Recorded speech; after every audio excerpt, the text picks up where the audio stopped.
İpoteka nədir? Onu necə əldə etmək olar?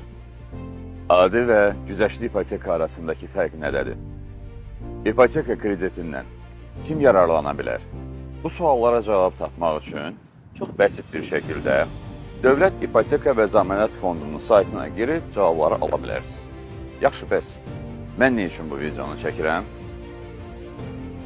Bu məsələni vaxtında araşdırıb suallarına cavab tapan şəxslər, sənədlərini toplayıb qeydiyyatdan keçənlər artıq sabahdan etibarən İpoteka və Zəmanət Fondunun ayırdığı limitdən özünə kredit imtiyazı əldə edə biləcək.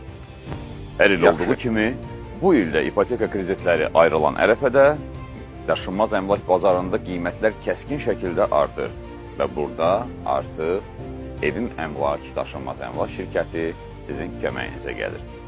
Peşəkar və təcrübəli realtorlarımız sizin üçün bazar dəyərində olan ipotekaya yararlı mənzilləri axtarıb tapacaq, sizin istəyinizə, sizin kriteriyalarınıza uyğun mənzilləri sizə təklif edəcəklər.